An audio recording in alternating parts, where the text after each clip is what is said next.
സമാനമായ ആരോപണം BJPയുടെ ജില്ലാ പ്രസിഡന്റും ഉന്നയിക്കുന്നുണ്ട്.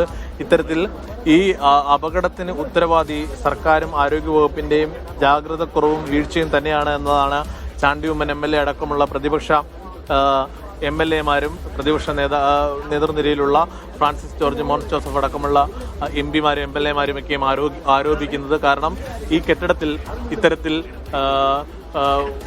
ആളുകൾ ഇല്ല എന്ന് പറയുന്നതും പൂർണ്ണമായും തെറ്റായ വാദമാണ്. ആളുകൾ ഇവിടെ ഉണ്ടായിരുന്നു എന്നുള്ളതിന് തെളിവാണ് വാർഡിനുള്ളിലെ സാധന സാമഗ്രികളും അവരുടെ ഉപയോഗിക്കുന്ന സാധനങ്ങളുമൊക്കെയും ഇന്ന് ഈ പ്രതിപക്ഷ നേതാക്കൾ അത് ചൂണ്ടിക്കാണിക്കുന്നുമുണ്ട്. എന്തായാലും ഈ വിഷയവുമായി ബന്ധപ്പെട്ടുകൊണ്ട് രാഷ്ട്രീയ വിവാദങ്ങൾ മുറുകുന്നതിനിടെയാണ് ഇപ്പോൾ ഈ പരിക്കേറ്റവരുടെ കൂട്ടത്തിൽ ഒരാളെ കാണാതായിട്ടുണ്ട് എന്നുള്ളൊരു പരാതിയുമായി തലയോലപ്പറമ്പ് സ്വദേശിയായ വിസ്തൃതൻ വരുന്നത്. അദ്ദേഹത്തിന്റെ ഭാര്യ ബിന്ദു എന്ന വീട്ടമ്മയെ ഈ കാണാതായി എന്ന് അദ്ദേഹം പരാതിപ്പെടുന്നുണ്ട്. 14-ാം വാർഡിലെ ശുചിമുറിയിൽ പോയ അവരെ കാണാതായി എന്നതാണ് പറയുന്നത്. അവരുടെ മകൾ ഇവിടെ ട്രോമ കെയറിൽ ചികിത്സയിലുണ്ട്. എന്തായാലും അക്കാര്യം ഇപ്പോൾ പരാതിയുടെ അടിസ്ഥാനത്തിൽ ഇപ്പോൾ പോലീസും മെഡിക്കൽ കോളേജ് അധികൃതരും പരിശോധിക്കുന്നുണ്ട്. കാഷ്വാലിറ്റിയിൽ ചികിത്സയിലുള്ള ആളുകളിൽ ആരെങ്കിലും ഈ ബിന്ദു ഉണ്ടോ, അല്ലെങ്കിൽ അവിടെ ഒരു വീട്ടമ്മ ചികിത്സയ്ക്ക് എത്തിയിട്ടുണ്ടെന്നുള്ള പ്രാഥമിക വിവരം ലഭിക്കുന്നുണ്ടോ. അങ്ങനെയെങ്കിൽ അത് ബിന്ദു ആകട്ടെ എന്നുള്ള പ്രാർത്ഥനയാണ് ആശുപത്രി അധികൃതരും ആളുകൾ പങ്കുവെക്കുന്നത്. അല്ലെങ്കിൽ കൂടുതൽ അപകടത്തിലേക്കും അല്ലെങ്കിൽ ആശങ്കയിലേക്കും കാര്യങ്ങൾ പോകും.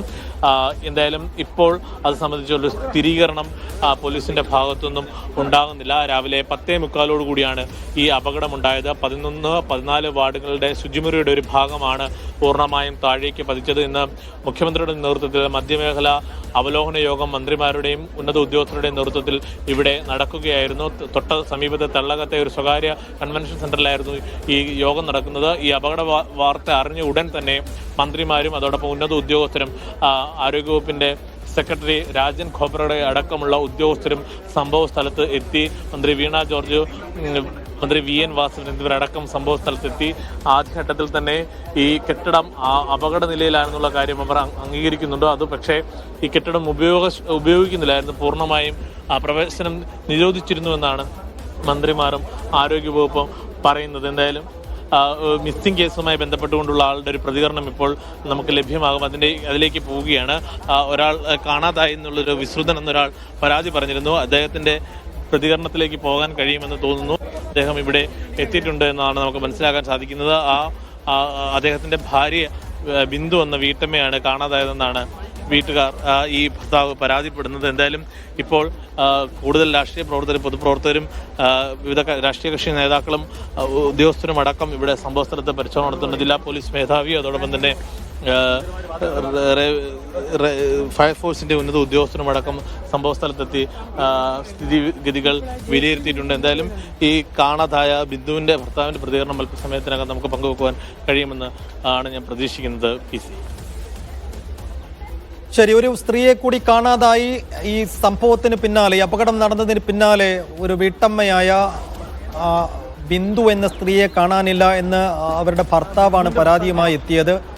പക്ഷെ അവർ അവിടെ കാഷ്വാലിറ്റിയിൽ ചികിത്സയിൽ കഴിയുന്നുണ്ട് എന്ന ഒരു അനൌദ്യോഗിക വിവരം നേരത്തെ ലഭിച്ചിരുന്നു. അക്കാര്യത്തിലൊരു വ്യക്തത വരുത്തണം. ജോസി അല്പസമയത്തിനകം തന്നെ അതിനകത്ത് ഒരു വ്യക്തത വരുത്തും എന്ന് നമ്മൾ പ്രതീക്ഷിക്കുകയാണ്. എന്തായാലും നിലവിൽ 3 പേർക്കാണ് പരിക്കേറ്റത്. ഒരാളൊരു 14 വയസ്സുള്ള പെൺകുട്ടിയാണ്. ഈ ശുചിമുറിയിൽ നിൽക്കെയാണ് ആ ശുചിമുറിയുടെ ഭാഗം ഇടിഞ്ഞു വീണതും ആ ശുചിമുറിയുടെ ഭാഗങ്ങളോടൊപ്പം ആ 14-കാരിയായ പെൺകുട്ടി താഴേക്ക് പതിച്ചതും. വലിയ ഭാഗ്യത്തിനാണ് ആ പെൺകുട്ടി രക്ഷപ്പെട്ടത് എന്നാണ് ദൃക്സാക്ഷികളടക്കം പറയുന്നത്. പിന്നീട് രക്ഷാപ്രവർത്തനത്തിനിടെയാണ് ഒരു ജീവനക്കാരന് പരിക്കേറ്റത്, മറ്റൊരു പുരുഷനും പരിക്കേറ്റിട്ടുണ്ട്. അങ്ങനെ ആകെ 3 പേർക്കാണ് ഇപ്പോൾ ഈ സംഭവത്തിൽ പരിക്കേറ്റിരിക്കുന്നത്. ഒരു സ്ത്രീയെ കാണാനില്ല എന്ന് ഭർത്താവ് പരാതി പറയുന്നുണ്ട്. പക്ഷേ അവർ ഈ അപകടത്തിൽപ്പെട്ടതാണോ എന്നുള്ള കാര്യത്തിലൊരു വ്യക്തതയില്ല. അവർ കാഷ്വാലിറ്റിയിൽ ചികിത്സയിൽ കഴിയുന്നുണ്ട് എന്നുള്ളൊരു വിവരവും കൂടിയുണ്ട്. ഇക്കാര്യത്തിലൊരു സ്ഥിരീകരണം അല്പസമയത്തിനകം തന്നെ വരും എന്ന് നമ്മൾ പ്രതീക്ഷിക്കുകയാണ്. എന്തായാലും കേരളത്തിന്റെ ചരിത്രത്തിൽ അത്ര കണ്ട് കേൾവിയില്ലാത്ത ഒരു സംഭവമാണ്. ഒരു സർക്കാർ മെഡിക്കൽ കോളേജിന്റെ, അതായത് രോഗികളും കൂട്ടിരിപ്പുകാരും ഒക്കെ ഉണ്ടായിരുന്ന പ്രവർത്തിച്ചുകൊണ്ടിരിക്കുന്ന ഒരു മെഡിക്കൽ കോളേജിന്റെ ഭാഗം, ഒരു 3 നില കെട്ടിടത്തിന്റെ ഭിത്തി പൂർണ്ണമായും ഇടിഞ്ഞു പൊളിഞ്ഞു വീഴുക എന്നുള്ള അങ്ങേയറ്റം ഗുരുതരമായൊരു അത്യാഹിതം അപകടമാണ് കോട്ടയം മെഡിക്കൽ കോളേജിൽ സംഭവിച്ചിരിക്കുന്നത്. കാലപ്പഴക്കം ചെന്ന കെട്ടിടമാണ്, 1966 നിർമ്മിച്ച കെട്ടിടമാണെന്ന് പറയുന്നു. അപകട ഭീഷണി ഉണ്ടായിരുന്ന കെട്ടിടമാണെന്നും അവിടെ ജോലിക്ക് വന്നിരുന്ന തൊഴിലാളികൾ തന്നെ പറയുന്നുണ്ട്.